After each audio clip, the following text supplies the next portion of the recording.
Olá, boa noite. 2 de junho de 2012, o dia que entra para a história da democracia. Hoje chegou ao fim o chamado julgamento do século, que condenou o ex-presidente do Egito, Hosni Mubarak, à prisão perpétua. O ditador foi considerado cúmplice pelas mais de 800 mortes ocorridas no passado, durante a Primavera Árabe, manifestação popular que tirou Mubarak do poder após 30 anos. E você vai ver também. ONU alerta sobre o risco de uma guerra total na Síria. Avião monomotor cai na zona norte de São Paulo e o piloto morre. São Paulo dá o pontapé para a Semana do Meio Ambiente com a virada sustentável. Novos sons na rede. Fonoteca da Unicamp, com mais de 40 mil sons de animais, agora está disponível na internet. Mês de junho é mês de festas tradicionais. Tem o São João do Nordeste e as comemorações da comunidade italiana em São Paulo.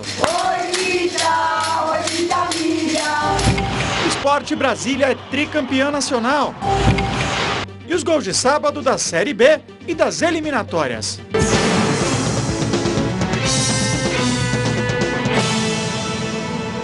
Depois de 11 meses do que se chamou de julgamento do século, o ex-presidente do Egito, Hosni Mubarak, foi condenado à prisão perpétua. A sentença foi lida neste sábado e culpa Mubarak por implicação no massacre de manifestantes em janeiro do ano passado. A sentença foi acompanhada atentamente pelos 2 filhos de Mubarak, que foram absolvidos das acusações do crime de enriquecimento ilícito. A promotoria tinha pedido a pena de morte para o ditador que governou o Egito por 30 anos. Aos 84 anos de idade, Mubarak ouviu a sentença de óculos escuros, deitado em uma maca. Depois do resultado do julgamento, houve incidentes entre as pessoas na sala do tribunal e os seguranças precisaram intervir. Nesta praça, em frente ao tribunal, a população se dividiu. Alguns comemoraram a sentença dada ao ditador, enquanto outros protestaram pela absolvição dos filhos dele. Enquanto o Egito se livra do ditador Hosni Mubarak, a Síria corre o risco de uma guerra total. O alerta do enviado da ONU, Kofi Annan, na reunião da Liga Árabe. Mas ainda assim, o primeiro-ministro do Catar quer limitar a ação da ONU para evitar mais mortes.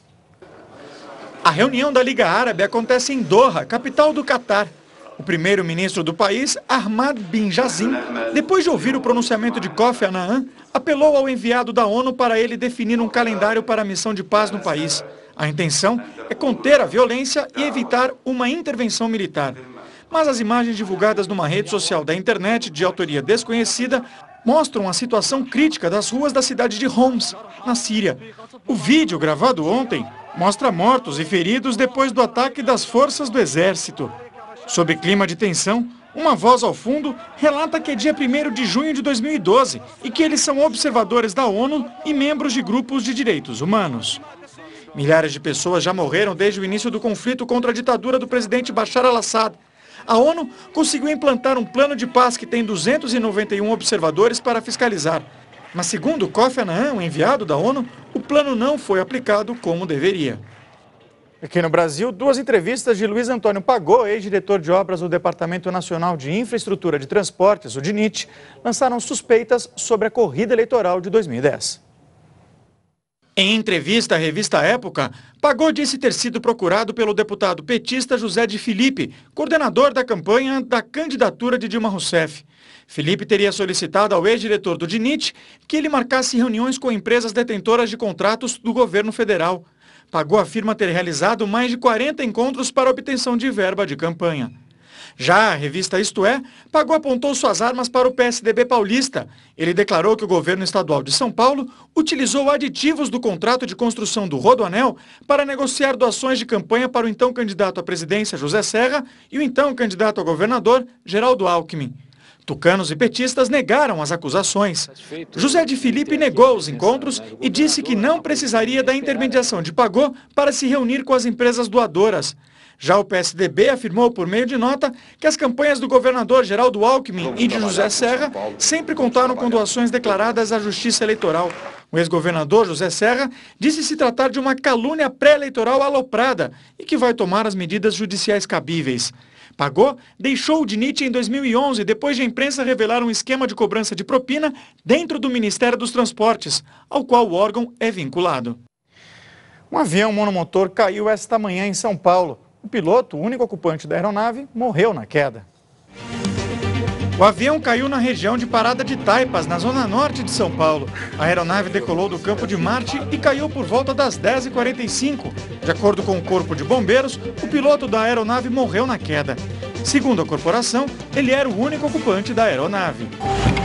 5 homens armados assaltaram este hotel na zona oeste de São Paulo durante a madrugada. A quadrilha roubou os cofres e levou celulares e carteiras dos funcionários, um total de R$5.000. Os cerca de 30 hóspedes não foram incomodados. A partir de segunda-feira, as companhias aéreas terão que informar na hora que venderem os bilhetes o quanto o voo escolhido costuma atrasar. A determinação é da ANAC, a Agência Nacional de Aviação Civil, e o não cumprimento pode gerar multa de até R$10.000. A medida vale tanto para os voos nacionais quanto para os internacionais. Chega o mês de junho e muitas cidades já se movimentam para as tradicionais festas juninas. Em Campina Grande, na Paraíba, os festejos de São João já começaram. Quem nos conta é o repórter Rodrigo Apolinário. Pés que se arrastam seguindo um ritmo especial. Estamos no Parque do Povo, conhecido como o Quartel-General do Forró. O local fica em Campina Grande, na Paraíba, cidade localizada a 130 quilômetros da capital João Pessoa. No palco principal, shows de artistas que representam a música nordestina, como os Três do Nordeste. Durante os 31 dias de festa aqui no Parque do Povo, vão ser mais de 1.000 horas de forró, e um dos diferenciais está aqui em ilhas como essa, onde vão se apresentar mais de 100 trios de forró, que misturam instrumentos como a sanfona, o triângulo e a zabumba, que apresentam para todos nós o autêntico ritmo pé de serra. Este casal já dançou bastante, mas quem disse que o cansaço chega? Até amanhecer o dia. Circulando um pouquinho mais pelo Parque do Povo, encontramos outro exemplo do quanto o forró é contagiante. Com a palavra, a dona desses pezinhos de 85 anos, que não param. Ela reconhece o valor da cultura nordestina. O que a senhora mais gosta do forró? Todas as músicas, de todos os cantores, de todos os artistas.